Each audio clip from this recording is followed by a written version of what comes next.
네, 반갑습니다. 신구약 중간사 사복음서 이야기에 여러분과 함께하고 있는 김영계 목사입니다. 지난 시간 재미있으셨죠? 어떤 성도님들 혹은 직분자분들 신구약 중간사 얘기는 들어봤는데 강의는 처음이에요. 이런 분들도 많을 거고 신구약 중간사가 뭐예요? 하시는 분들도 계셨는데 여러분 너무너무 중요한 강의였죠? 지금부터는 더 중요합니다. 왜냐면 신약과 점점 가까워지고 있거든요. 그래서 사복음서와 사도행전에 나타나는 역사 가운데 여러분 왜 이런 직책들이 있었고 이런 사건들이 있어야 되는지, 이스라엘 둘러싼 이 로마라는 나라가 어떤 사상과 맥락 가운데 이스라엘 통치하고 있는지 이런 걸 알려면 여러분 말라기로부터 세례 요한까지 400년의 역사를 물론 모든 걸 다 할 수는 없겠지만 중요한 내용들은 반드시 알아야 된다. 저는 그래서 너무너무 중요한 강의다. 이런 생각이 듭니다. 그래서 한 번에 쭉 하려다가 너무 양이 많아져서 두 번에 걸쳐서 하고 있는데요. 지금부터 이제 헬라 시대를 끝내고 알렉산더 사후 4인방이 등장을 하는데요. 그 부하 가운데 이 4인이 4인 천하라고 하기도 하고 이 4인이 어떻게 이 역사를 끌고 가는지, 그 가운데 유대인들은 어떤 일들을 당하게 되는지 우리가 살펴봐야겠네요.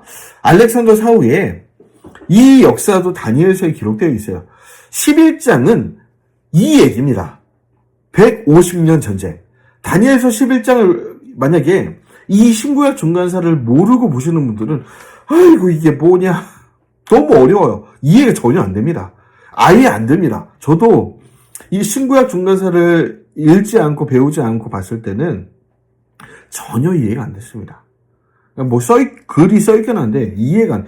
그래서 여러분 이단들이 역사를 알지 못하고 팩트를 모르니까 자꾸 은유 해석을 하고 비유 해석을 하면서 그 순진한 성도님들을 끌고 가서 이단으로 끌고 가고 지옥불로 끌고 가지 않습니까?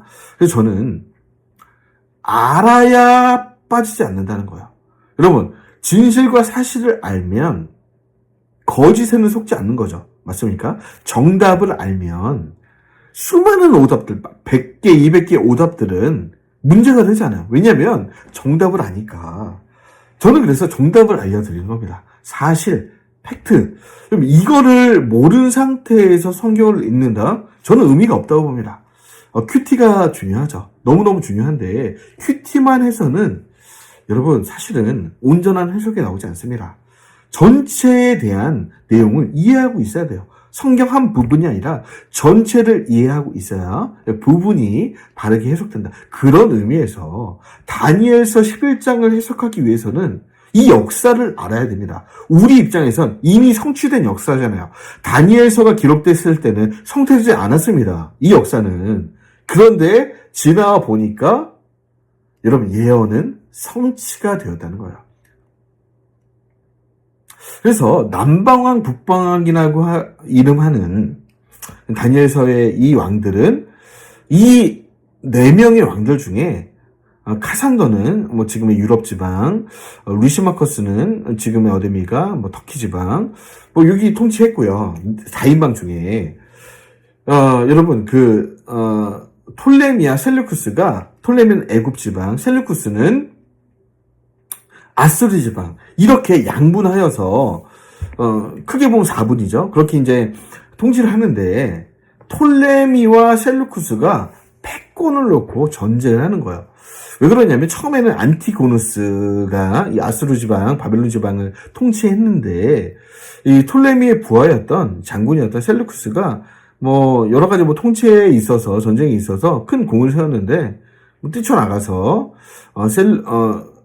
이제 그 지역을 차지한 거죠. 그러니까 톨레미 입장에선 야, 너 내 부하였던 애가 뭐야 너 지금 하면서 둘이 양숙이 돼서 싸우는데, 처음에는 이 톨레미가 이 150년 전쟁 중에서 유대 지역을 거의 한 100여 년 정도 꽤 오랜 시간이 통치를 합니다.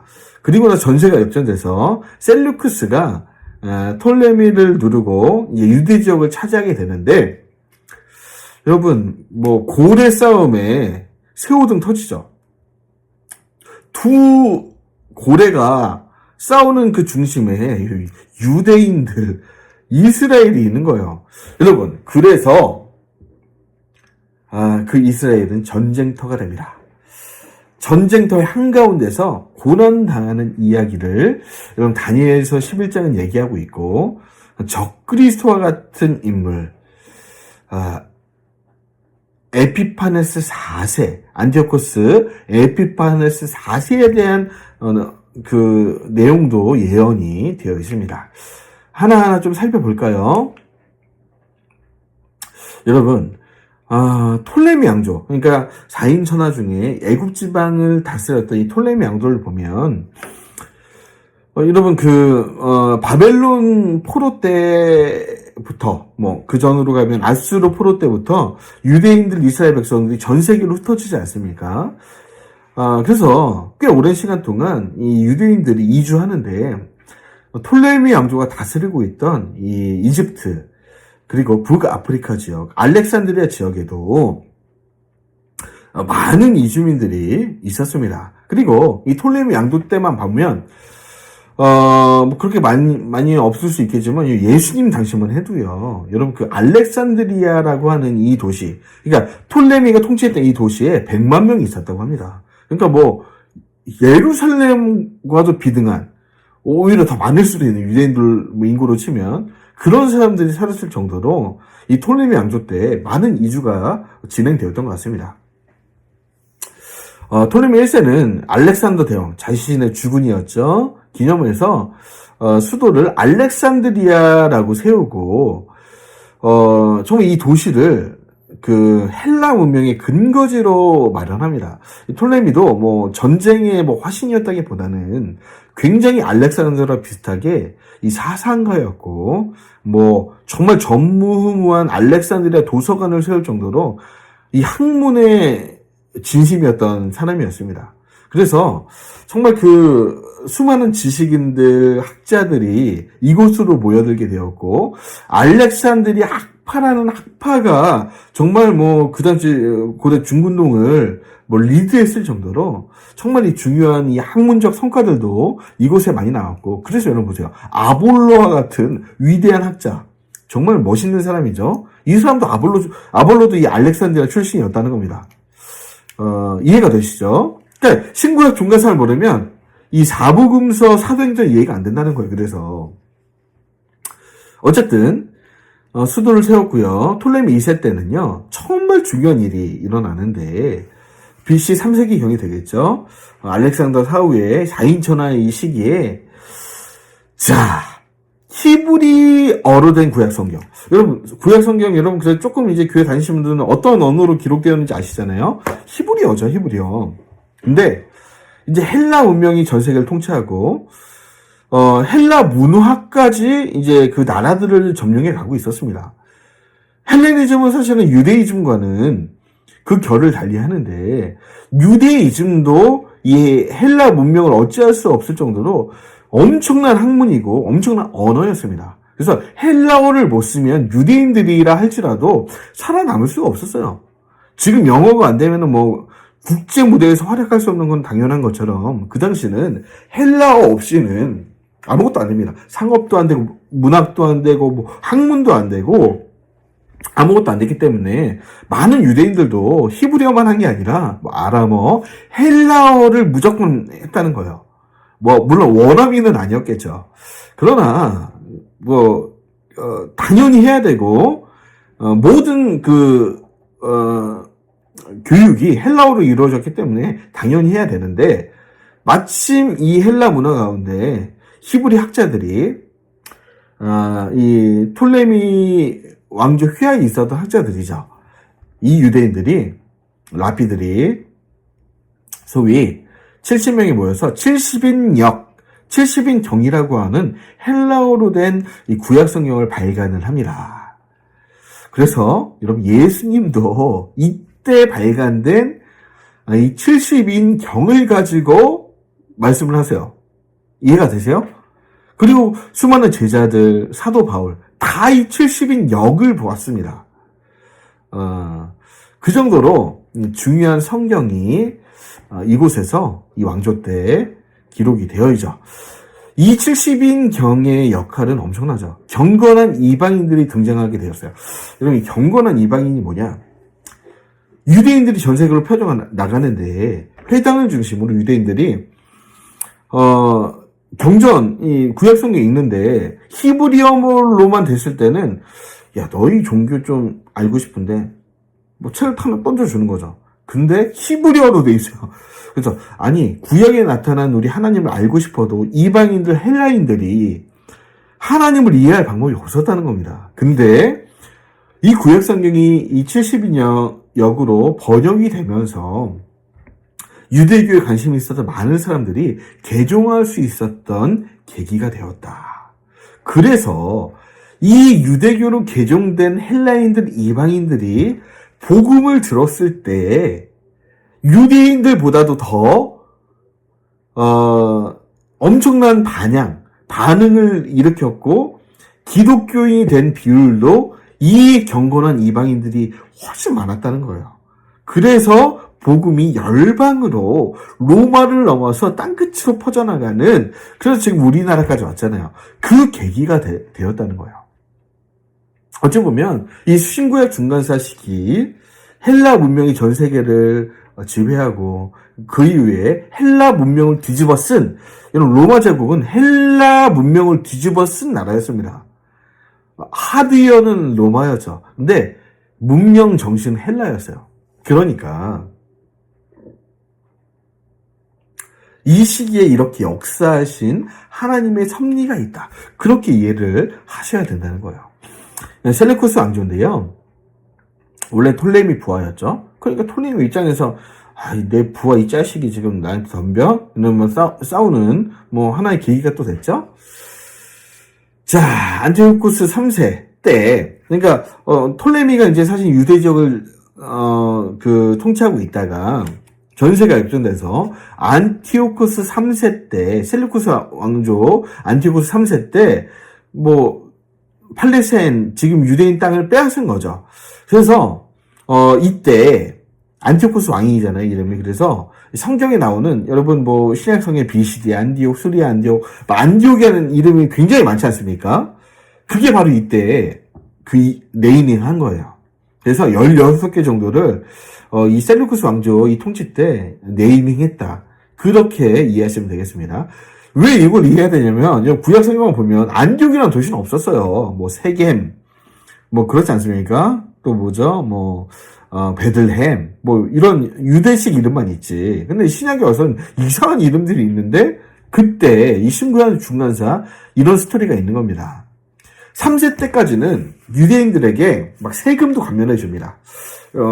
이제 헬라식 통치였죠. 전형적인. 그러니까 그 어떤 피지배 민족들에 대한 뭐 종교도 어느 정도는 좀 인정을 해주고, 오히려 말만 잘 들으면 잘 먹고 잘 살 수 있게 하는 그런 어떤 헬라식 통치를 그대로 아빠 선왕들의 그 대를 이어서 안티오쿠스 3세까지 잘했어요. 유대인들도 뭐 딱히 반항 많이 안 하고, 그래 뭐 이 정도 허락해주면 우리가 하겠다, 뭐 따라주겠다, 그렇게 했어요. 종교 자유 보장도 해줬거든요. 그 다음에 뭐 그 정도가 아니라 뭐 성전이 뭐 고장이 났어요. 그러면은 나라에서 안티오쿠스 3세가 그래 뭐 너희 정말 중요한 이 성전 고쳐라, 막 그 정도로 막대한 호의를 베풀고 선정을 베푼 거죠. 그러니까 뭐 유대인들이 뭐 이방 민족이긴 했지만 그래요, 저희가 뭐 잘 따르겠습니다 했는데, 안티오쿠스 에피파네 4세가 되니까 완전히 돌변합니다. 여러 가지 이유가 있는데, 사람 자체가 일단은 나쁜 사람이에요. 그러니까 사람이 됨됨이 자체가 굉장히 악독하고 사악하고, 여러분 뭐 유대인들의 입장에서는 적그리스도의 어떤 현현이 아닌가, 뭐 그렇게 말할 정도로, 그러니까 다니엘서도 그렇게 얘기하고 있죠. 거의 뭐 적그리스도와 비슷한, 일단 사람 자체가 굉장히 악독하고, 그랬고, 또 시대적인 문화도 좀 이유가 있어요. 뭐냐면, 이 톨레미의 전투는 계속되고 있었는데, 이제 애굽을 거의 이제 승리하고, 뭐 이제, 뭐 기분 좋아할 만한 그때, 여러분 옛날에는 이집트 톨레미 왕조라만 싸우면 되는데, 여러분 이제 이제 에피파네스 4세 정도 됐을 때는 로마가 거의 애굽을 거의 통치하고 있었습니다. 그러니까 톨레미 왕조는 이름만 남아있고 사실 로마의 통치 아래로 들어가고 있었던 그런 시점이에요. 그러니까 패권이 헬라에서 로마로 바뀌어가는 그런 시점이었습니다. 3세까지는 뭐 어느 정도 이제 로마의 그 그림자가 덮어오지 않고 있다가 에피파네스 4세 때 막 로마의 그림자가 막 이제 셀루키스 왕조의 목까지도 막 칼을 밀고 들어오는 그런 시점이었거든요. 그래서 애국가의 또 거의 마지막 전투 그때 딱 갔는데 로마가 막 너 지금 죽고 싶냐 막 협박하고 그래서 에피파네스 4세가 빈손으로 막 돌아오는 겁니다. 그래서 기분도 안 좋고 또 그런 생각을 했던 것 같아요. 이제 로마에 줄을 서야겠다. 그리고 뭐 로마에 줄을 서지 않더라도 헬라 문명을 우리 아빠는 그 뭐 유대교 받쳐 인정해주겠는데 안 돼. 지금 오히려 우리 왕조가 살 길은 헬라 문명을 더 공고히 하는 거다. 그런 생각을 한 거예요. 그래서 피지배 민족의 헬라화를 강요합니다. 이 헬라화라는 단어는 굉장히 중요한 단어인데 에피파네스 4세가 피정복민이었던 유대인들을 헬라화시키기 위해서 하나님께 제사하지 마! 성전 다 치워버려. 하나님 같은 거 우리 몰라.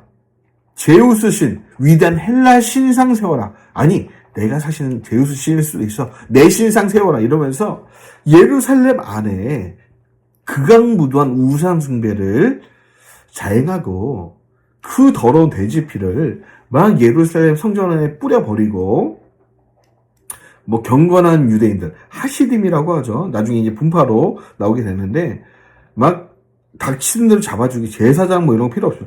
뭐 반대하는 사람만 숙청하고 죽이고 전무후무한 유대교 박해를 감행합니다. 그래서 영토 전역. 그러니까 뭐 사실 유대인들에게만 한 건 아니에요. 그러니까 그 선왕 우리 안티고스 3세까지만은 그렇게 안 했는데 이제 로마의 압박이 점점 심해 오는 이 시점에서 에피파네스는 약간 미쳐버린 것 같습니다. 전형적으로 헬라화 시켜서 우리 셀루쿠스 왕조를 더 공고해야겠다 이런 생각을 했던 것 같아요.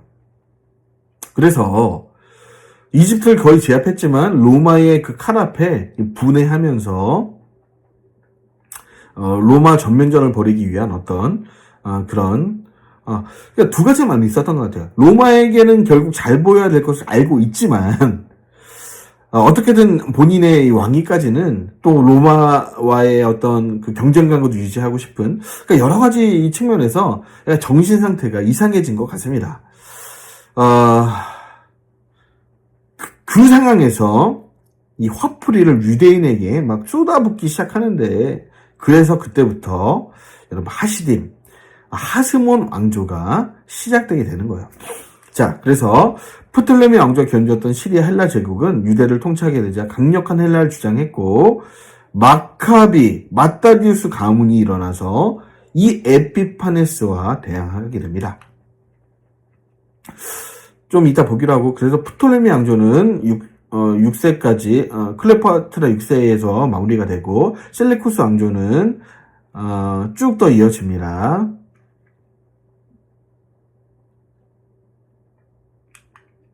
근데 그 연대기 같은 경우는 여러분 뭐 역사책에 보시면 있는 그대로 쓴 겁니다. 그러니까 제가 무슨 말씀을 드리는 거죠?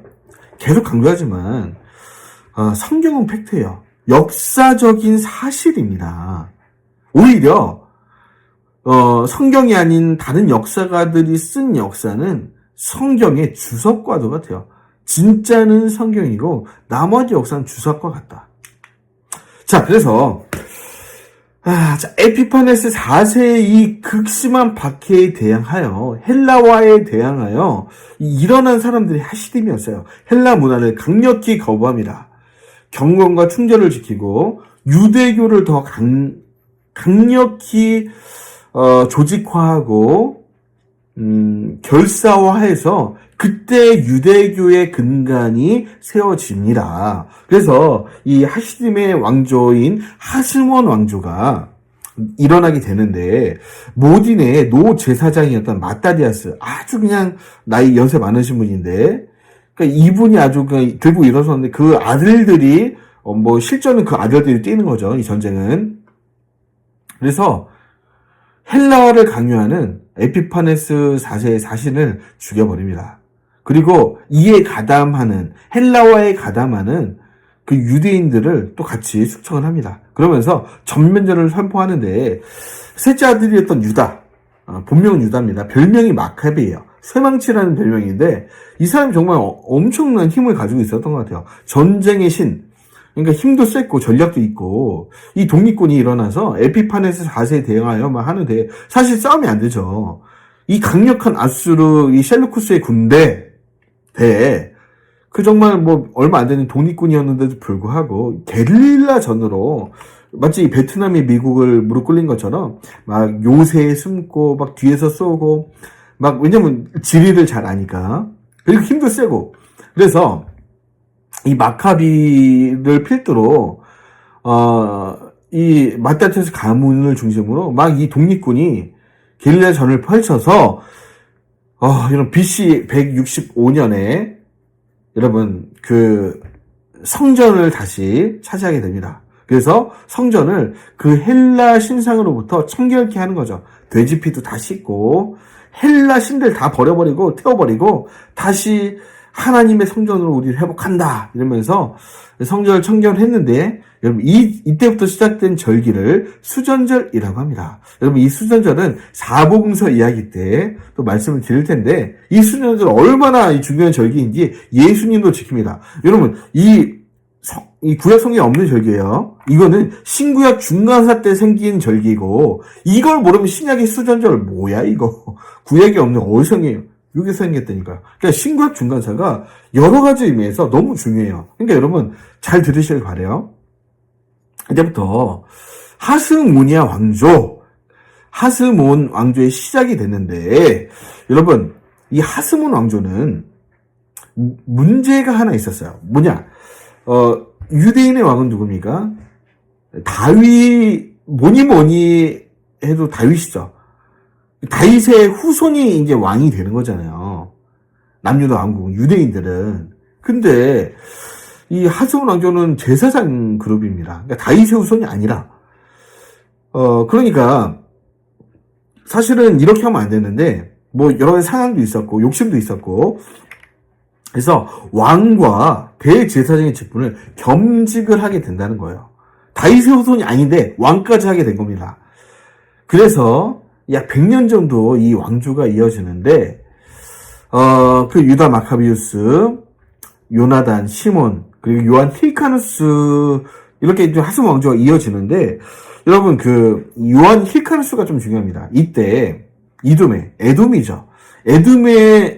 이둠의 지역, 에돔까지 정복을 하는데, 정말 이제 그 하스몬 왕조가 이제 패권을 쥐고 유대인들을 자치 통치할 때, 여러분, 로마의 압박은 또 이제 유대인들 사이에 오고 있는 거고요. 하여튼 그런 시점에서, 이제 뭐 잘 나가니까 에돔까지 정복하겠다 할 때, 실수 아닌 실수를 하는데, 너희들, 우리 유대인 그냥 되라. 마치 뭐, 헬라가 지금 뭐 유대인들 헬라화 시켰던 것처럼, 아니 그렇게 당해놓고 그냥 멀쩡히 에돔 족속 불러다 놓고 다 할례시키고 유대인으로 강제 개종을 한 거예요. 그리고 에돔 사람이었던 안티파터라고 하기도 하죠. 이 사람을 총독으로 세운 겁니다. 하스몬 왕조의 그 땅이었지만 뭐 에돔 족속이니까 물론 유대인 개종을 하긴 했지만, 야 네가 좀 해라 하고 쫄병으로 세운 거예요. 사실은 총독이긴 하지만. 근데 이게 뭐 실수 아닌 실수라. 이 안티파스가 보통 인물이 아니었던 거예요. 야심이 일단 있습니다. 그리고 능력도 좀 있어요. 그러니까 권력의 냄새를 잘 맡는 아주 그런 정말 은사가 있었습니다. 그래서 이 아들 때, 뭐 손자 때도 엄청난 그 로비를 펼치게 되는 걸 역사적으로 보게 되는데, 그래서 결국 예수님이 오실 때쯤은, 여러분, 하스몬 왕조가 166년에 시작해서 63년에 이 폼페이 로마의 지배 아래 들어오기까지 100년 정도 이어지는데, 이때쯤 되면 헤롯 가문이 결국 유대인의 왕이 되는, 다윗의 후손이 아니라 제사장도 아니라 이방 민족 에돔족 속의 대헤롯이 난데없이 유대인의 왕이 되는 거예요. 그래서 예수님 오실 때 이 헤롯이 어떻게 명령을 했죠? 예수님 태어날 때 그 아이들 다 죽여라, 남자애들 다 죽여라, 영아 살아의 명령을 내리지 않습니까? 이게 유대인이 아니었다고요. 대헤롯. 그래서 그런 이야기, 수전절, 그래서 이 3년 반에 걸친 안티오코스 에피파네 4세의 박해를 이긴 기념, 성전을 청결케 한 이 기념을 절기로 지키게 되었다. 한우카라고 하기도 하죠. 그래서 첫째 날 촛불 하나, 둘째 날 촛불 2개, 숫자를 쭉 돌려가다가 8일째는 8개의 불과 함께 마지막 9개의 불을 밝히고 그렇게 수전절을 지킵니다. 수전절에 너무 기쁜 절기잖아요. 그래서 선물 교환, 명절 놀이도 하고, 지금 유대인들 당연히 지킵니다. 오히려 다른 절기도 중요하지만 이 수전절 너무 중요한 절기예요. 그리고 에스터 시대 때 불임절. 그래서 정말 이방 민족이 압제해서 우리가 구원되었던 이 날은 정말 중요한 절기죠. 유대인들 입장에서는. 그래서 여러분, 마카비 혁명이라고 세계사는 명명하지만, 여러분 그 유대인들 입장에서는 마카비 기념일인 거예요. 혁명이 아니고 당연히 해야 됐었고, 독립의 날, 영원 무궁까지 지켜야 될 그 날이 된 겁니다. 우리나라가 3.1절을 지키는 것처럼 그들도 이 절기를 너무너무 중요한 민족의 명절로 2023년 올해도 지키고 있습니다. 예수님도 물론 지켰고요. 요한복음 10장 22절에 나오죠. 여러분, 그래서 하스몬 왕조는 왕과 대제사장 겸임했던 아주 특이한 왕조였다. 그래서 사실은 이렇게 하면 안 되긴 하는데, 임시적으로 이렇게 했지만 나중 가서는 조금 욕심까지 함께 개입을 하면서, 여러분 나중에 가면 권력과 결탁하기도 하고 로마의 편에 서기도 하고 그런 좀 냄새나는 또 일들도 벌였던 왕조가 하스몬 왕. 처음엔 좋았죠. 예, 아주 하시딤, 우리 유대 문화를 지키겠다, 이런 경공과 정절로 일어났던 왕조지만 끝으로 갔을 때는 타락의 냄새가 조금 나는. 그래서 마카비, 마따디아부터 시작해서 마카비, 요나단, 시몬, 그리고 힐카누스. 여러분 힐카누스를 다시 한번 좀 간단하게 정리하면 좀 중요한 왕이니까요. 여기 별이라고 한 거는 다윗의 별이죠. 다윗의 후손이 아닌데 제사장인데 왕이 된 것을 설명하고 있는 겁니다. 어쨌든 마따디아의 손자답게 용맹했고요. 힐카누스, 그 다음에 다윗 왕국 회복을 꿈꿔서 유대 땅도 회복하고 전쟁을 많이 했던 것 같아요. 사마리아 성도 포위하고 정복하고 어디까지 갔냐? 에돔 땅까지, 이두메인들에게까지 유대교 개종을 간유하고 안 하면은 막 학살했습니다. 그리고 안티파터 강제할례시키고 총독으로 잠깐 세운 거죠. 고양이를 세울 줄 알았더니 알고 보니 호랑이라. 그리고 힐카누스도 욕심도 있었어요. 어떤 그 권력욕, 그래서 주화를 발행하고 주화에 자기 이름도 새기고요. 또 꽤 오래 하스몬 왕조 가운데 굉장히 좀 오랜 시간, 31년간 힐카누스가 통치를 합니다. 이때쯤 돼서는 로마가 완전히 세계사의 중심으로 떠오르고, 이제 로마의 이 칼이 힐카누스 목에도 점점 들어오고, 힐카누스가 그때 또 이제 로마와 헬라와 결탁하는 그런 이야기들도 점점 벌어지게 되죠. 그리고 나서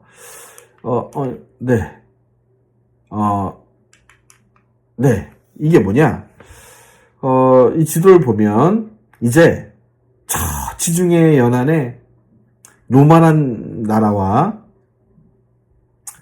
도시죠. 도시국가죠. 로마 도시국가, 카르타고 도시국가가 제1, 2, 3차 포에니 전쟁을 벌이고 있습니다. 그러니까 지금까지 설명드린 것은 이 그 예루살렘 중심으로 한 이 역사였고, 그동안 저쪽 이 유럽 지방에서는 로마와 카르타고가 패권을 지금 막 전쟁을 하고 있던 그때였다는 거야. 그래서 로마의 시작을 제가 설명을 드리고 있는 겁니다.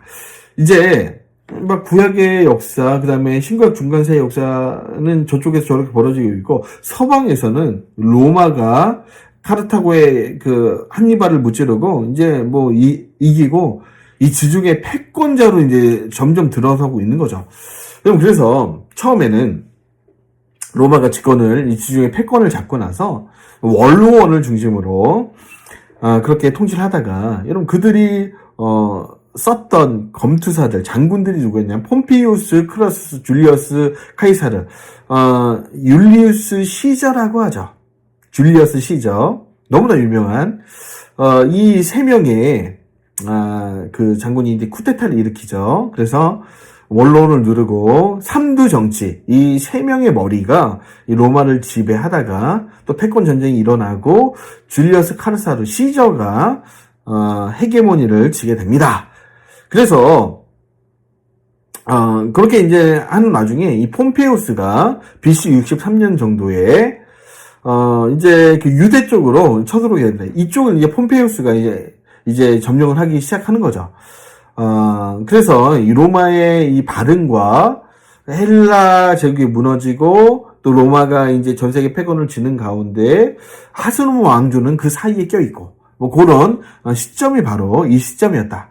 그리고 이제 카이사르가 암살을 당하고 그 다음에 또 패권전이 막 일어나는데, 그래서 그 양아들이었죠. 그 사람이 누구죠? 옥타비아누스. 로마의 초대 황제로 일어나게 됩니다. 예수님과 또 밀접한 관련이 있죠. 옥타비아누스. 그래서 느부갓네살이 본 신상의 이 종아리 부분. 자, 그래서 폼페이우스가 아시아, 수리아, 유대 지역을 점령해 나가는 이때,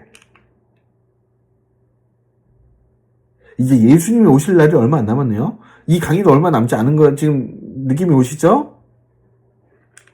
이때 여러분, 에돔 지역을 정벌하고 강제 할례를 시키고 유대인으로 개종했던 그 왕이 누구였죠? 그러니까 하스몬 왕조의 요한 힐카누스가 안티파스 1세를 개종을 시켰잖아요. 그런 제가 말씀드렸죠. 고양이를 세운 줄 알았더니 알고 보니 호랑이라. 그래서 이 사람이 그 에돔 지역을 근간으로 해서 이제 야심을 품습니다. 내가 요한 힐카누스와 또 이 로마랑 잘 이렇게 좀 움직여 보면 내가 권력을 쥘 수도 있겠구나. 이런 생각을 한 거예요. 그래서 엄청난 로비력과 그 권력을 향한 그 투쟁을 시작해서 안티파스 1세가 죽고 안티파스, 그 다음에 데이롯에 이르기까지 다 설명드릴 수 없고 로마에 엄청난 로비를 합니다. 그러니까 로마의 마음을 사게 되는 거예요.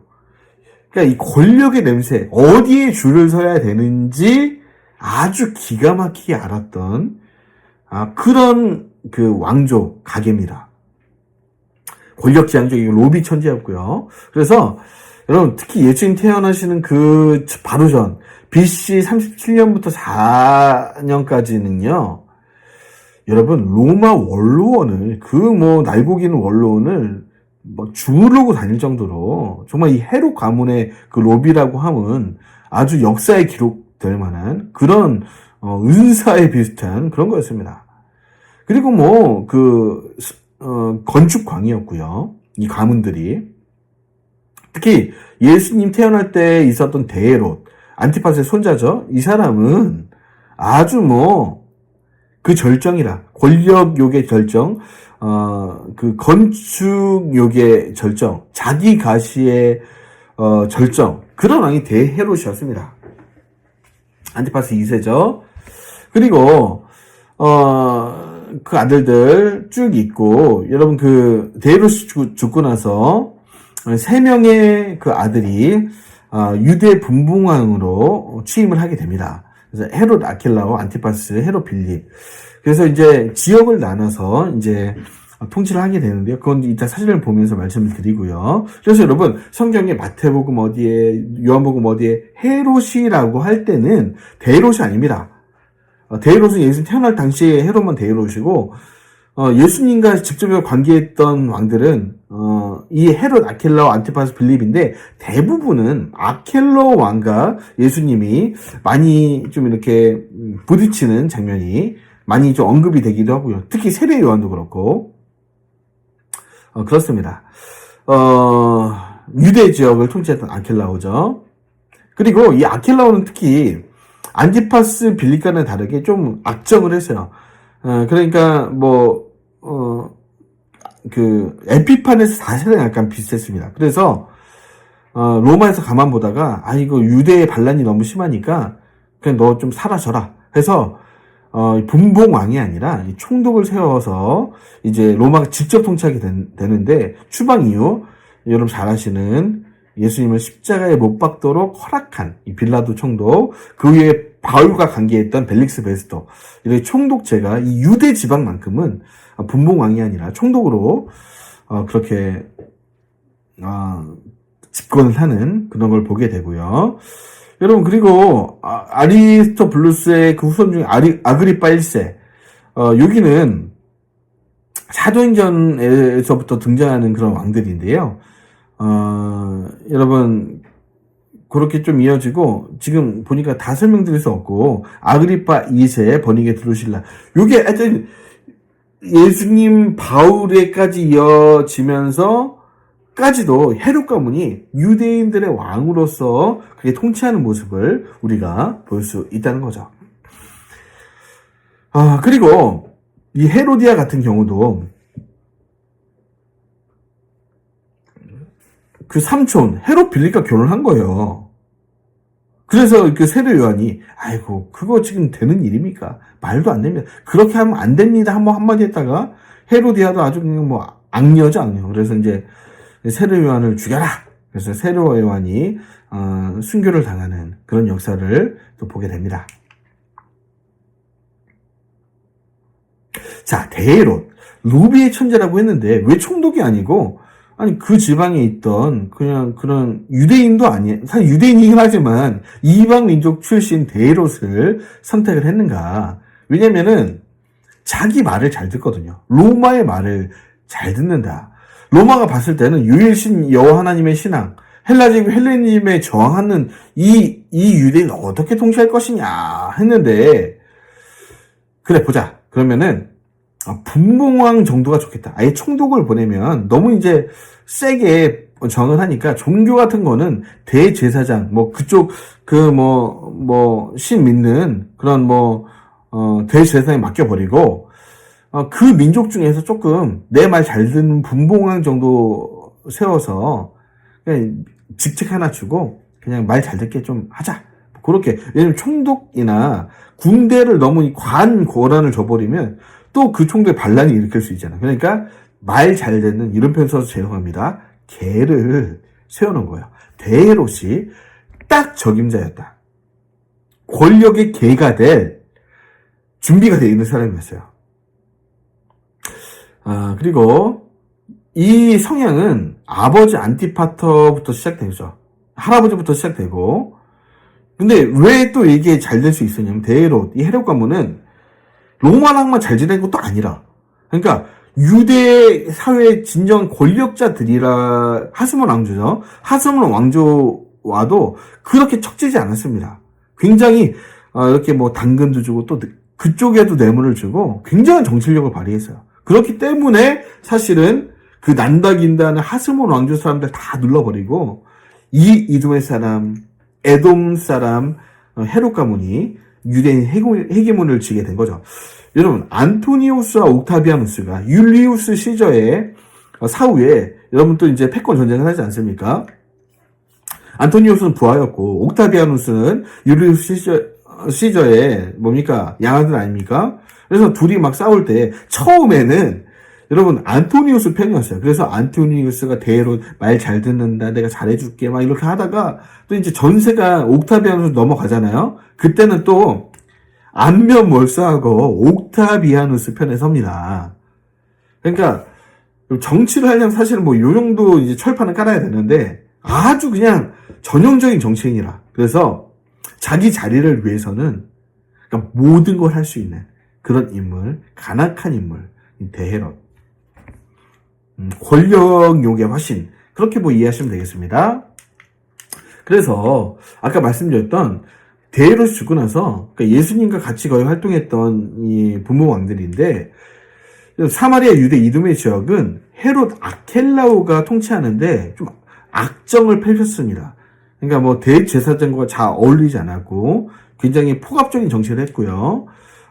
갈릴리 지역은 헤롯 안티파스, 안디바라고 하기도 하죠. 세 명 다 이제 거의 이제 성경에 등장하긴 합니다. 헤롯 빌립은 이두레 지방, 데가볼리 지방, 갈릴리 동부 지역 이쪽을 다스리게 되는 거예요. 그래서 헤롯이 다 같은 헤롯이 아니라는 거 이걸 이해하셔야 됩니다. 제가 설명을 다 드린 내용이고요. 그래서 마태복음, 누가복음 다 이제 뭐 아킬라오 얘기가 주로 많이 나오죠.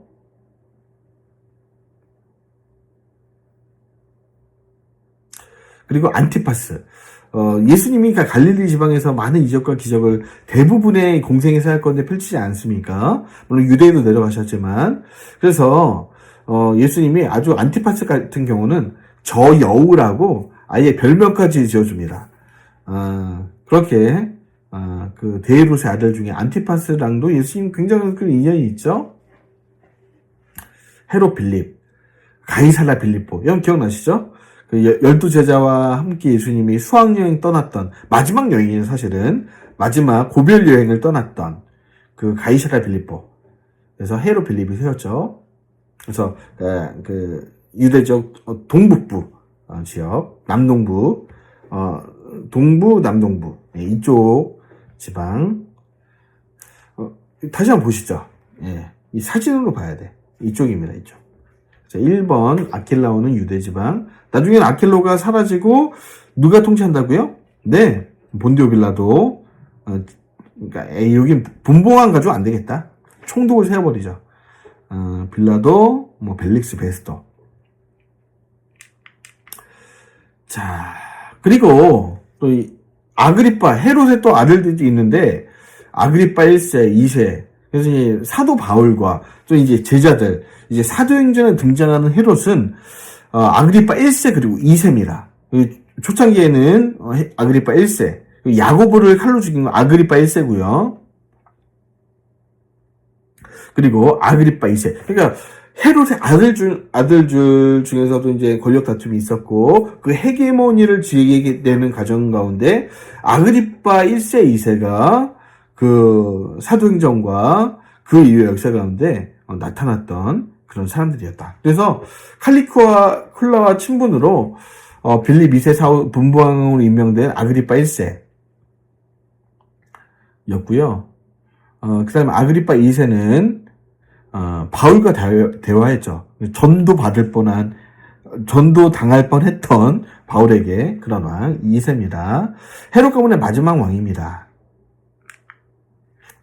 그리고요, 건축광이라고 했죠. 이 헤롯 가문은, 특히 대헤롯 같은 경우는, 이게 정통성이 없잖아요. 그러니까, 유대인들의 마음을 좀 얻어봐야겠다. 뇌물 같은 건 좀 어렵고, 다 줄 수도 없고.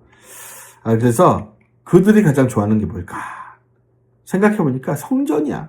스룹바벨 성전, 정말 냄새나고, 더 이상 봐줄 수 없는 그 초라한 성전, 야, 내가, 의리의리하게 한 번 지을 때 대충 하지 않습니다. 이런 사람들은 아주 영혼을 쏙 빼놓을 정도로 의리의리하게 지어놓는 거. 그러면은 다시는 딴 말 못하겠지.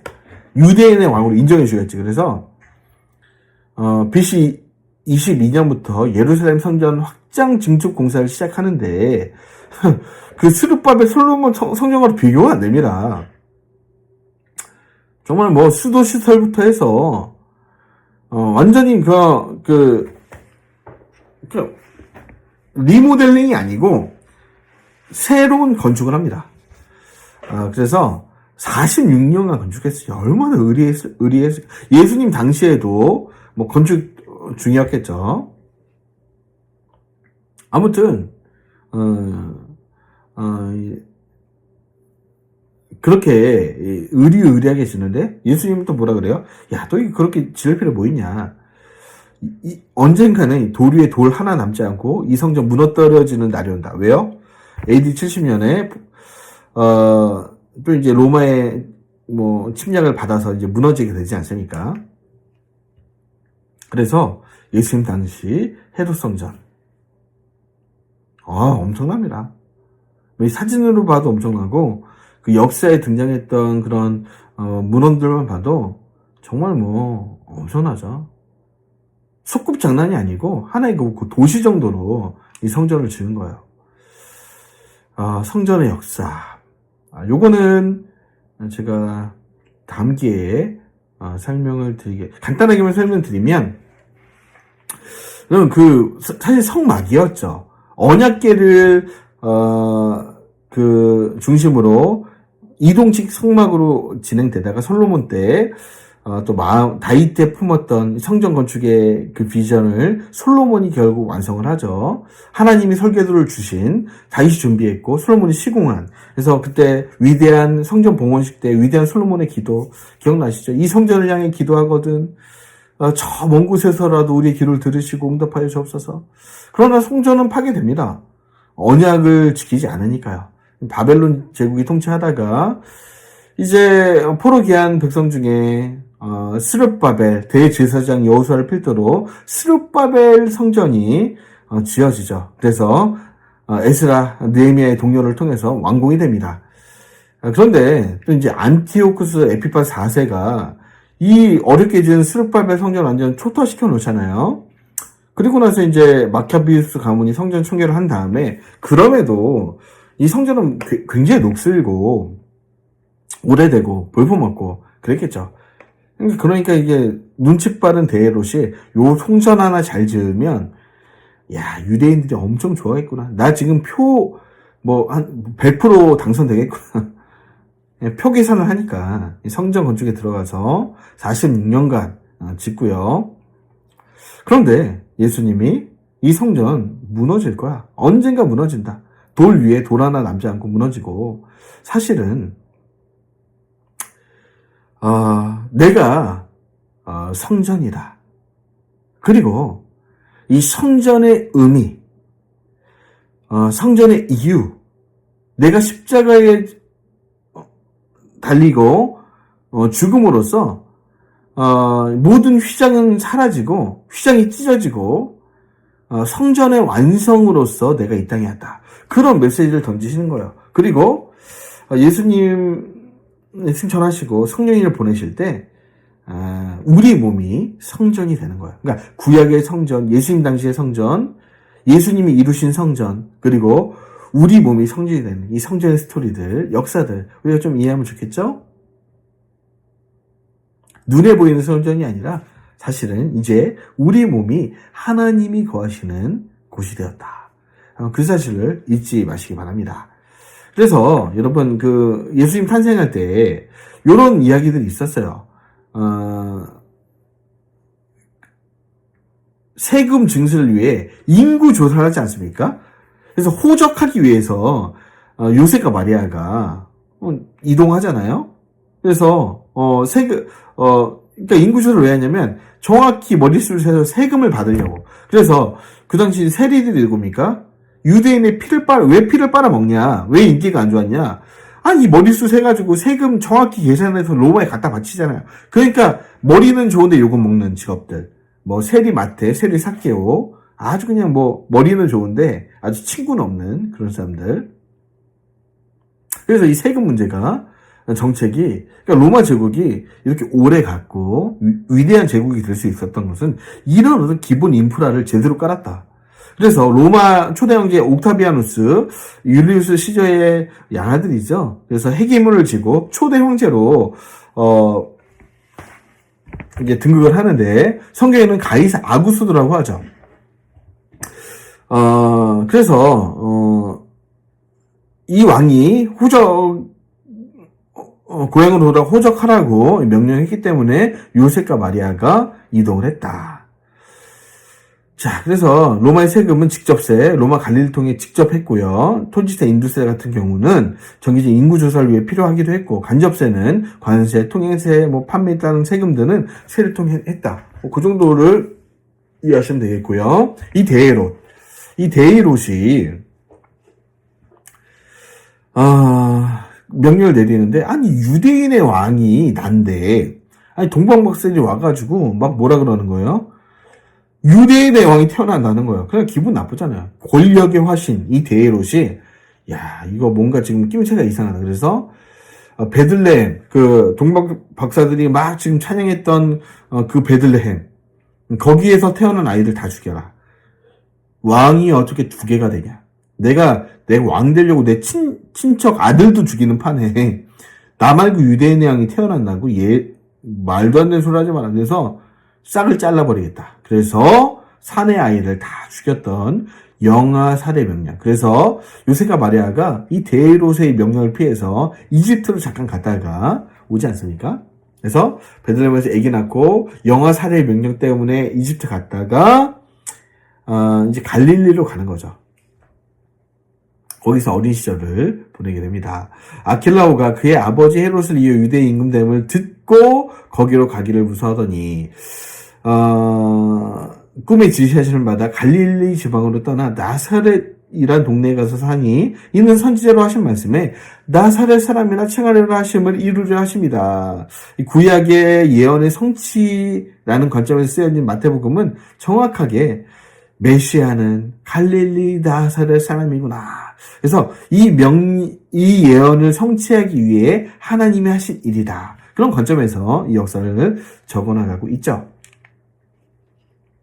그래서 시간이 많이 갔긴 했지만 요 내용은 또 정리하겠습니다. 예수님 탄생 당시에 이 로마의 배경을 보시면 로마의 강력한 군대로 인한 평화 시기였다는 거예요. 여러분, 이 평화는 힘의 균형 상태에서도 이제 평화가 있을 때가 있죠. 서로 강하니까 함부로 막 덤비지 못하니까 평화가 임할 때도 있고, 이 로마 시대 때는 힘의 불균형이에요. 너무너무 강력해, 한 나라가. 그러니까 평화가 오히려 유지가 되는 거예요. 하나가 너무 강하니까 나머지 잔챙이들은, 그러니까 로마 말만 잘 들으면 되는 겁니다. 로마가 이를 허접하게 하면 이 평화가 유지 안 될 텐데, 강력한 군대와 굉장히 체계화된 인프라들, 도로, 그런 것들, 언어, 그 다음에 세금 징수, 그런 아주 인프라를 잘 깔아놨기 때문에 아주 평화의 시기, 힘의 불균형으로 인한 그런 평화 시기가 도래했던 시점이었다. 팍스 로마나 시대죠. 온 세계가 하나의 로마. 그래서 어느 지역에 있어도 사실은 로마의 영향권에 있다. 미국과 비슷하죠, 지금의. 미국인 어디 가도 미국인이잖아요. 그래서 우리 미국인은 미국이 지켜준다. 그런 것처럼 어딜 가도 로마라. 통일된 언어, 발달된 도로 환경, 하루에 80km 이동한다. 걸음으로는 안 되잖아요. 그런데 여러 가지 파발마들, 잘 닦인 도로들, 그런 걸로 엄청난 이동거리. 그러니까 물류나 어떤 편지나, 우편이나 이런 것들이 너무너무 무역도 잘 되고 상인들도, 이렇게 활약을 잘할 수 있었던 시대. 그러니까, 여러분, 도로가 좋으니까 복음 전하기도 편했죠. 사도 바울이 옛날 같았으면은 어림도 없는 거리를 그 짧은 시점에 그 배 타고 때는 육지로 그렇게 이동할 수 있었다. 하나님의 섭리인 거죠. 빈부격차는 심했습니다. 6천만 명의 노예들. 그러니까 지배 계급은 소수고 노예가 많았던 시대. 사실 노예의 나라가 로마였죠. 이것도 사실은 안타까운 역사긴 한데, 노예라고 해서 우리는 평생 노예다 이렇게 있을 것이 아니라 정말 깨어있는 노예들 몇 명이 일어나서 좀 이제 대항을 했으면 그 사회도 변했을 텐데, 이 노예들이 힘의 불균형에 의한 평화를 유지하기 위해서 반항을 많이 안 했습니다. 그래서 아주 소수의 지배계급이 대다수의 노예를 부려던 이 노예 전성시대. 자, 가혹하고 폭압적 정치 세력. 그 다음에 타락한 도덕과 윤리, 무수한 우상숭배, 뭐 헬라 문화, 제가 말씀드렸잖아요. 로마는 하드웨어는 로마인데, 군대는 로마인데 정신은 완전 헬라였다고요. 그러니까 이 헬라 문화의 특히 인본주의, 뭐 그리스 로마 신화 여기서 기인하지 않았습니까? 그러니까 인간이 타락하고 문란하니까 왕들도 뭐 문란하고 타락하고 그리스 로마 신화 한번 보세요. 뭐 정신 없죠. 아주 타락한 도덕과 윤리. 그러니까 그 백성의 그 신이라. 그래서 그리스 로마 신들이 그 뭐 신전마다 있는데 얼마나 그 우상숭배가 무법하고 음란한지 그 믿음 있는 유대인들도 막 넘어갈 정도. 그뿐 아니죠. 바울이 개척한 교회들도 막 넘어갈 정도로 강력한 우상숭배가 있었다. 세매어 분봉한 말씀이셨고요. 사내들인 공의회. 유대인의 지배계급이었습니다. 그러니까 실권은 로마가 쥐고 있지만 분봉왕들이 그 실권을 가지고 좀 조금 이제 뭐 정치를 하고 있고, 그다음에 종교적인 권력은 완전히 대제사장 사내들인 공의회가 잡고 있는 겁니다. 유대인들 나름의 국회인 거죠. 그러니까 내정 같은 거는 웬만한 종교적인 내정은 다 사내들인 공의회가 하고 대제사장이 하고, 실권은 로마고 어떤 그 폼 잡는 것만 이제 뭐 대롯이 했고 아들들이 했다, 뭐 그렇게 보시면 됩니다. 대제사장 임명권은 로마에 있으니까, 그러니까 로마가 똑똑한 거죠. 그러니까 네 자치는 하는데 너 내 허락 없이는 안 된다. 뭐 그렇게 여러분 그 통치를 했다는 거예요. 정치와 종교의 대립은 있었습니다. 왜냐? 유대인들의 그 마카비의 후손들이 가만히 있지 않는 거죠. 그러니까 권력과 결탁한 어떤 한 그룹이 있는 거고, 우린 헬라와 싫어, 로마와 싫어, 로마에 대항할 거야. 우리 죽더라도 그런 어떤 부류의 사람들도 있었다. 그래서 총독은 말씀드렸는데, 유대 지방을 다시금 분봉한 데이롯의 아들 헤롯 아킬라오가 자꾸 이제 말썽을 피우니까 너 저기 유배 좀 가라 하고 그냥 여기는 총독으로 하겠다. 로마 직접 휘하로 유대 지방만큼은 그렇게 하도록 하겠다 해서 총독을 보냈는데 1대, 2대, 3대, 4대 지나고 5대 총독 때가 본디오 빌라도 때였어요. 여러분, 그때가 바로 예수님 때죠. 예수님 십자가에 못 박히던 그 예루살렘 지방의 총독이 본디오 빌라도였고, 하필 그때 예수 재판이 열려가지고 본디오 빌라도가 사실 안 죽이려고 하다가 유대인들이 막 지금 막 뭐 이렇게 막 죽여라 하고, 또 내가 이거 안 죽인다고 하면은 또 인기도 떨어지고 좀 반란도 일어날 것 같으니까 그냥 뭐 표에 밀려가지고 예수 십자가 처형을 땅땅땅 찍은 거 아닙니까? 안타까운 사람이죠. 바울 당시에는 쭉 이어가서 벨릭스 총독, 베스트 총독 그렇게 이어갔습니다. 사내들인 공의회. 말씀드렸죠. 유대인 최고 자치 의결 기관. 유대 내정은 이들이 했다고 보시면 된다는 거예요. 대제사장, 서기관, 바리새인 등 70명 정도로 구성이 되었고요. 입법, 사법, 행정 기능을 포괄했습니다. 그러니까 이 사람들은 근본적으로는 친헬라 로마 혹은 친정권적인 사람들이었겠죠. 왜냐면 여기서 이제는 헬라와 싸우겠다 그러면 여기 들어갈 수도 없어요. 그러니까 이 사내들의 공의회는 사실은 굉장히 정치적인 집단이었다 보시면 됩니다. 그래서 요한복음 18장 31절에 보니까 총독 빌라도가 이 사내들인 공의회한테 이렇게 얘기하잖아. 그를 데려다가 너희 법대로 재판해라. 나 종교적인 유대교법 잘 몰라. 너희가 지금 알아서 하고 있었잖아. 아니, 예수라는 사람, 너네 그냥 유대 종교법으로 뭐 사형시킬 거면 사형시키든지, 뭐 마음대로 해. 재판해. 재판하고 나한테 와. 근데, 이 사내들 공의회가 뭐라 그래요? 그렇습니다. 총독 오신 지 얼마 안 돼서 잘 모르시겠지만, 우리가 많은 권한이 있긴 한데, 사람을 죽이지 못해요. 우리 이 사람 죽이고 싶거든요. 예수 죽이고 싶거든요. 그러니까 재판 땅땅땅 그 판결만 내려주세요 하고 딱 가져왔다는 거예요. 그런 정도, 이런 그 사법, 입법 기능, 뭐 총독이 하는 역할들, 이런 정도 이해하시면 예수 사건이 조금 이해가 될 겁니다. 대제사장은 이 사내들인 공의회에도 수장이죠. 유대의 최고 지도자인데, 여러분, 여기서 예수님 당시 대제사장들은 아론계열 아닙니다. 사두개인들이 헤게몬을 쥐고 있었어요. 그러니까, 로마와 헤롯 가문과 아주 결탁했던 부류, 분파가 누구냐면 사두개인이었어요. 그러니까 사도계 후손들이라는 의미가 있는 사두개인. 굉장히 친로마적이고 친헬라적이고 친헤롯적이고 권력지향적이고 돈을 좋아하고 헤롯하고 비슷해. 그래서 이 사람들이 아론계열 아닙니다. 그러니까 신구약 중간기 때부터 헤게모니를 쥐게 된 사두개인들 중에서 대제사장을 뽑은 거예요. 그러니까 아론의 후손들로 이루어진 대제사장이 아니라 권력을 위해서 거의 돈 주고 산 그런 아주 냄새나는 그런 대제사장이었습니다. 그래서 여러분 예수님 당시는 안나스였죠. 그리고 그의 사이 가야바 때 뭐 그렇게 쭉 대제사장의 그런 그 역할이 주어지는데 말씀드렸죠. 돈 주고 사는 겁니다. 그리고 굉장히 권력지향적이고 그러니까 하나님하고는 안정이 없다고 보시면 됩니다. 그러니까 종교 사기꾼들 그렇게 말해도 될 정도로. 그래서 예수님은 회칠한 무덤이다. 사탄의 독사의 자식들이다. 뭐 다 이런 사람들 보고 한 얘기죠. 종교 장사꾼들. 서기관 율법사 랍비는 회당에서 일했던 교사들이라고 보시면 되는데 율법을 해석하고 적용하는 역할이야. 사실은 뭐 사두개인들 혹은 뭐 제사장보다는 좀 괜찮은 사람들이죠. 비교적 유대 문화를 지키려고 했고 유대인의 율법에 대해서 굉장히 관심이 많았고 어떻게 보면 유대교의 근간을 이루고 있었던 사람들이다.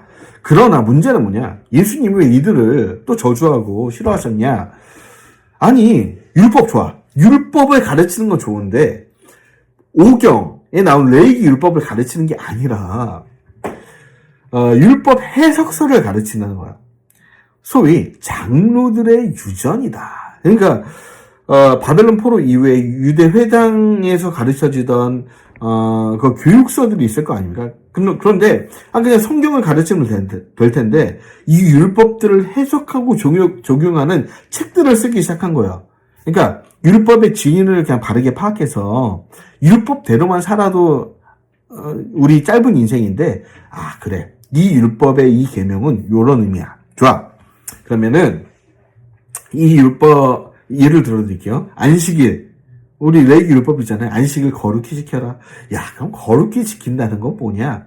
거룩히 지키면 돼요. 하나님 사랑하고 이웃 사랑하고 일하지 않고 뭐 그 정도 하면 될 텐데. 그러니까 중요한 것은 우리가 쉬고 하나님과 이웃을 사랑하는 마음으로 지키는 것. 뭐 그 정도로. 그러니까 인간을 위한 안식.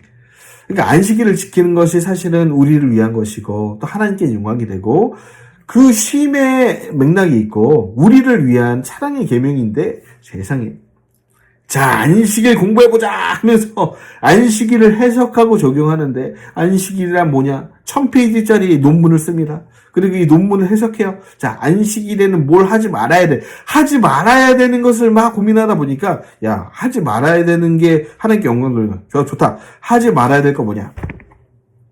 이건 어려운데. 자, 그럼 뭐 사먹지 말고 아무 일 하지 말라 그랬으니까 농사도 짓지 말고, 야, 이동하지 마. 몇 미터 밖은 나가지 마. 이런 식으로 세부 항목들을 막 적어놓기 시작해. 그런데 그 세부 항목이 책 한 권입니다. 탈무드, 미시나, 할라다, 학가다, 뭐, 요런 책들을 가르쳤다는 거예요. 여러분. 그 당시 유대인의 회장에서 레위기 오경들을 가르친 게 아니고, 그 레위기 계명 하나 딱 적어놓고 그 해석한 이 해석서들을 가르쳤으니 여러분 백성들이 율법을 알았겠습니까? 몰랐겠습니까? 몰라요. 지금도 마찬가지라. 여러분 우리는 성경 66권을 배우기에도 우리의 시간 너무 작아요. 여러분 이 시대에 좀 직장 다니기 너무 바쁘니까. 그런데 오늘날도 신학교 도서관에 가보시거나 기독교 서점을 가주세요. 얼마나 책이 많은지 그거 다 읽을 수도 없고 다 읽어야 될 필요도 없어요. 아니 성경 읽는 것도 힘들어 죽겠는데 그런 잡다한 인간의 이 성경 해석서들을 들으니, 여러분, 제가 지금 신구약 중간사, 창세기부터 계시록까지 성경 본문 안에 있는 내용들을 가르치죠. 그러니까 그런 내용들은 가르쳐지지 않고 있다는 겁니다. 그 시대의 예수님 시대의 이 회당과 교회가 지금 비슷하다는 거야. 진짜로 성경을 아는 사람들은 없다. 성경 안에 있는 하나님의 계명과 예언과 역사와 또 미래에 되어질 일들, 그 의미들을 정말 간명하게 바르게 이해하는 사람들은 거의 없다. 왜? 오늘날도 이런 시대와 비슷하니까 더하죠. 탈무드는 그냥 두권 책 몇 권인데 오늘날은 이스라엘교 도서관 기독교 서점관 하면 1000권, 10,000권이 있어요. 성경을 해석한 책이, 이 성경에 관해서 간증한 책이 여러분 10,000권, 100,000권, 100,000권이 된다고요. 그러니 홍수 때 먹을 물이 없다.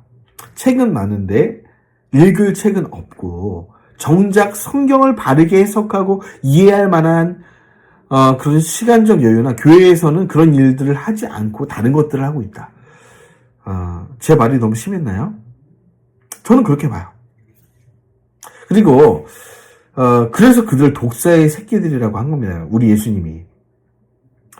당대 최고 랍비는요, 힐렐, 샴마이, 가멜리엘 이 세 명이 아주 헤게몬을 쥐고 존경받기도 하고 대단한 율법 해석자들이었죠.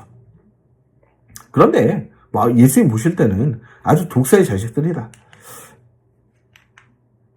그리고 바리새인, 비교적 거룩했죠. 사두개인처럼 막 그 권력에 빌붙어가지고 막 대제사장 세습하고 아론의 후손도 아닌 것들이 막 그 헤롯 같은 경우는 막 유대인도 아닌 것이 막 유대의 왕이라고 지금 떠들고 있고, 우리는 유대교로 간다. 우린 정통 유대교다. 우린 다윗의 후손이다. 우린 율법을 지킨다. 모든 선지자의 계명을 믿는다. 육체 부활도 믿어. 까불지 마. 하고 거룩을 지켰어요. 근데 문제는 뭐냐? 거룩해. 거기까지는 좋아요. 그런데 거룩이 의가 돼버린 거예요. 그러니까 이게 참 어려운데, 목사도 그렇잖아요. 거룩할 노력하는데 이것이 의로움이 되는 순간은 또 독사의 자식이 되는 겁니다. 민중의 실질적 존경을 받죠. 그러니까 의롭게 살려고 하니까. 솔직히 그 권력에 빌붙어서 사는 사두개인들, 그런 사람들 사람으로 보이겠습니까? 백성들이 그 욕심 많은 저 사람들 찌찌찌 하면서 죽을까봐 속으로만 욕하고 있는데, 그래도 바리새인들은 권력에 빌보지 않고 그래도 좀 의롭게 살려고 해요. 그런데 뒤로는 안 좋은 일을 다 하고 있어. 겉으로는 회칠한 무덤이죠. 예.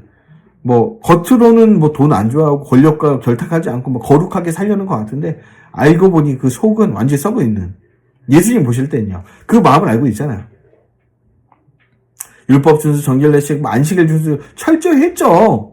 그 종교적 리더 그룹을 형성했죠. 그러나 이들도 예수님 보실 때는 회칠한 무덤이었다. 사두개파는 아까 그 대제사장을 보시면 된다. 왜? 대제사장이 사두개파에서 나왔으니까. 귀족 집단이었고 제사장 그룹이었고 권력과 결탁했고, 그러니 성경도 제대로 믿지 않아요. 천사와 영의 중에 부장하고요, 육지의 부활 같은 거 믿지 않았고, 선지서도 이런 거 보지 마. 여기 보니까 반역 세력들이 너무 많아. 선지서들은 무거운 내용들이 많잖아요. 그 시대를 막 신랄하게 비판하고, 아모스, 요엘, 호세아, 미가, 이런 사람 보세요. 막 찔리잖아. 그 선지서는 본인들이 봐도 찔려.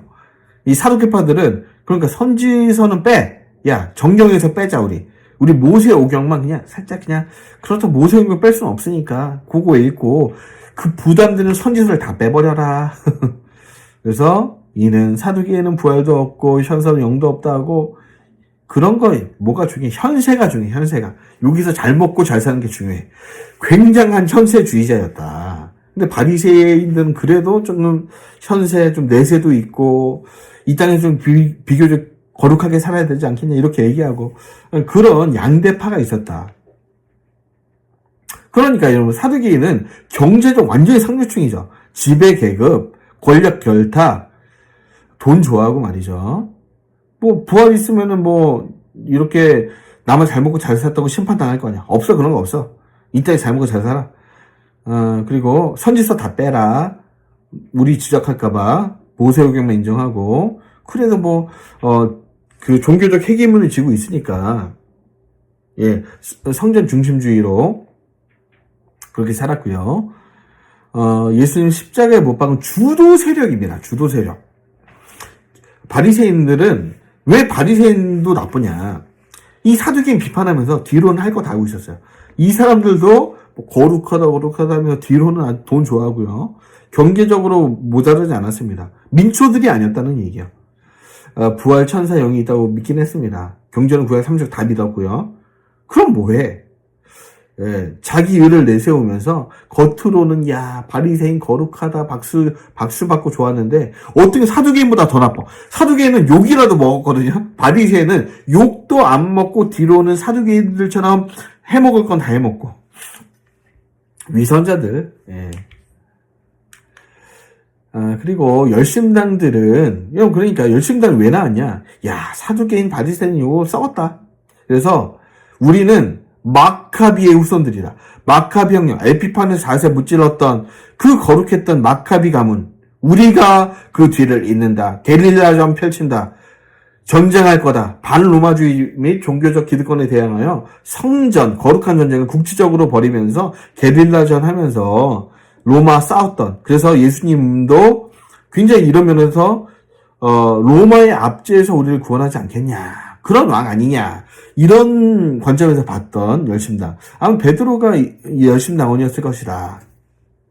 그렇게 성경학자들이 얘기를 하죠. SNF파는 큰 공동체인데, 야, 이 더럽고 썩었어. 난 이것저것, 열심당도 신원하는, 바리새인 사두개 당연히 싫지만, 열심당도 뭐 그거 대항하냐. 우리는 그냥 산으로 들어간다. 수도한다. 밖이 어떻든 우리는 성경 연구하고, 은둔하고, 우리는 우리끼리 따로 살 거야. 수도원과 비슷합니다. 야, 어차피 썩었어. 그러니까 로마도 싫고 예루살렘 다 싫어. 그냥 광야로 가서 공동생활 하면서 금욕주의적으로 살고요. 말씀만 연구하고 현실세가 스스로 유리합니다. 그래서 이들이 아마도 1947년 사해 동굴 속에서 발견된 성경 사본이 사일사본을 기록한 그 사람들이 아니겠는가. 이 사일사본은요, BC 1세기경 기록된 것. 바로 SNF파가 있었던 그 시기거든요. 그리고 이 SNF파 쿤난 공동체의 일원 중에 한 명이 바로 정말 거룩한 세례 요한이 아니었겠는가. 그래서 예수님도 사실은 SNF파와는 굉장히 이게 호감이 있었고 뭐라 하지 않으신 그런 그룹 중에 하나죠. 그래서 이제 거의 끝이 돼가네요. 신약에 나타날 주인공들은 지금 이렇게 팔레스타인 땅에 비기적 이렇게 권력이 결탁하기도 하고 또 민초로 살아가고 있는 사람들이 이렇게 있었고, 그 언저리, 그러니까 주변들, 그러니까 정통 유대 세력들은 아니고, 그러니까 이방에 끌려갔다가 또 이제 그 안에서 또 결혼도 하고 또 그 피해에 대해서 종통이라고 말이 좀 어렵고, 그러나 유대인들 회장을 이루고 살고 있는 그 언저리의 유대인들, 그리고 완전히 그 아수르 바벨론의 침략에서부터 완전 전 세계로 흩어졌던 터키 동부 유럽까지 건너가고 알렉산드리아 가고 바벨론 가고 그러니까 수많은 그 디아스포라 유대인들. 그래서 이 유대인들이 그 예수님 탄생 당시 이렇게 흩어져 있었다는 거예요. 바로 그때입니다. 그때 세례 요한이 등장하는 거죠. 희망은 없어 보입니다. 야, 정치는 썩었어요. 사두개인들이 지금 정치 권력 누리고 있죠. 사내들인 공의에도 마찬가지죠. 그리고 왕이라고 하더니 다윗 후손도 아니고, 에돔족 그 헤롯이 지금 처악랄한 놈이 지금 유대인 왕에 떠들고 있고, 로마는 이제 유대교는 거의 사라지게 하고 있고, 완전 헬라어 되기 일보 직전이고, 당시 아무래도 거의 다 헬라어를 썼을 것입니다. 유대인들도. 물론 이중언어를 했지만, 시장에서 볼일을 보거나, 그런 건 다 헬라어였을 거예요. 희망이 없어 보이는 이 시점. 그때 기도하는 사람들은 있었습니다. 구약의 예언을 믿으며 주야로 성전에서 금식하며 기도했던 시므온과 안나 기억나시나요? 진노하신 지 400년이 지났네요. 우리와 관계를 끊으시고 말씀하지 않으신지 아무런 선지자도 보내지 않으신지 400년이 지났습니다. 그 안에 많은 일들이 있었습니다. 저 지금 2시간 넘게 강의하는데 이런 일들이 있었습니다. 언제 다시 다윗의 나라, 정말 하느님을 경외하는 제사장 나라, 우리 유대 나라의 회복을 언제 주십니까? 정말 오리란 그 엘리야는 언제 옵니까? 그렇게 기도하며 애타게 금식하며 그 시점에 광야에서 아마 SNF파 중에 한 명이었을 거라 생각이 되는데 예루살렘 중심부가 아닙니다. 저 이방 언저리 완전히 저 변방 광야에서 회개하라. 이 정도가 제가 목이 앞에서 세게 안 할게요. 회개하라. 막 지금 광야가 막 다 울리고 막 예루살렘까지 들릴 정도로 막 사자오를 토하면서 헤롯 같은 헤롯 너 이리 나와 회개해. 막 로마 군병들 헤롯 사내들은 공의의 사람 할 거 없이 유대인들 평민들 민초들 할 거 없이 세례 요한 앞에만 지나가면은 꼼짝도 못 합니다. 회개 안 하고는 배길 수 없고 세례 받지 않고는 지나갈 수 없는 강력한 성령의 권능과 그 회개의 역사, 그 주의 백성들을 하나님께로 돌이키게 하는 그 강력한 역사. 그래서 광야에서 외치는 자의 소리다. 이사야서 40장 3절이 예언했던 바로 그 사람, 광야에서 외치는 메시아를 준비하는 예수 그리스도의 오실 길을 평탄케 하는 주의 백성들의 마음을 그들의 하나님 여호와께로 이끄는 바로 그 사람, 세례 요한, 그 사람이 오기까지 부르짖었던 수많은 경건한 하나님의 사람들의 기도 소리, 그 모든 것들이 400년이 지나 이 세례 요한이 옴으로써 성취가 되었다는 겁니다.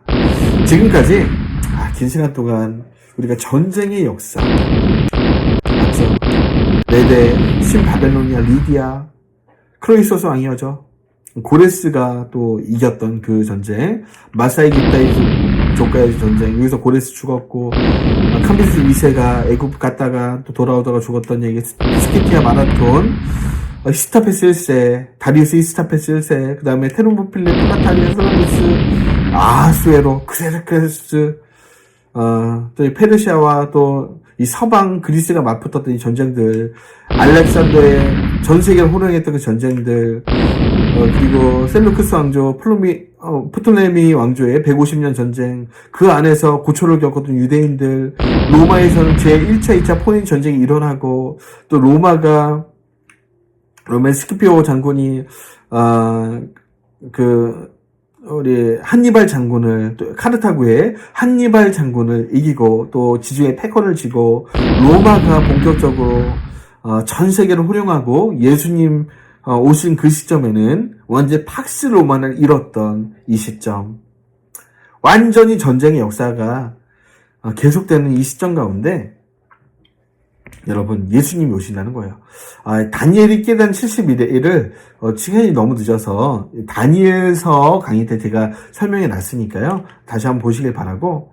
그런데 여러분 다니엘이 보았던 해석해 줬던 느부갓네살 왕의 신상의 이 마지막 예언의 끝은 어떻게 끝이 나죠? 또 왕이 보신즉 손대지 아니한 뜨인 돌이 나와서 신상의 쇠와 진흙에 발을 쳐서 부러뜨립니다. 로마 제국 이외에 그 모든 제국의 역사를 끝장내고 그때 쇠와 진흙과 녹과 은과 금이 다 부서져 여름 타작마당이 겨우같이 되어 바람에 불려간 곳이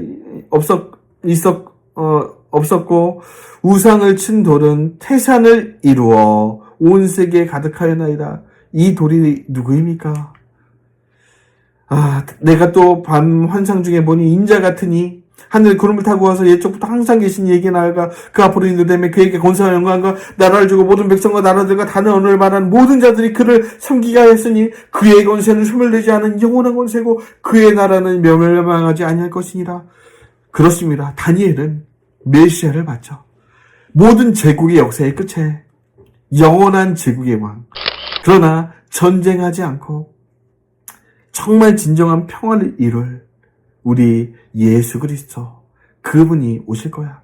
역사의 주인이고 왕 중의 왕 예수 그리스도가 그 전쟁의 한가운데 정말 그 끔찍한 제국의 통치, 로마족의 통치 한가운데 진짜 왕이 올 거야. 이분은 평화의 왕이야. 그분이 다스리는 나라는 영원할 거다. 그 예언을 다니엘은 했고, 그 예언대로 신구약 중간세 제국의 역사가 이어지고 그 끝에 진짜 왕이 이 땅에 오실 것입니다. 여러분, 긴 강의 어떠셨나요? 신구약 중간사 너무 중요하지 않습니까? 그래서 이제 이 신구약 중간사가 세례 요한이 오므로 끝이 나고 이제 드디어 사복음서, 복음의 진리이신 예수님의 사역이 시작이 되겠네요. 우리 예수님이 오실 길을 다시 한번 우리도 준비하고, 그러기 위해서는 사복음서를 읽어야 되죠. 우리 예수님의 사역으로 들어가 보겠습니다. 다음 강의에서 함께 하도록 하겠습니다. 감사합니다.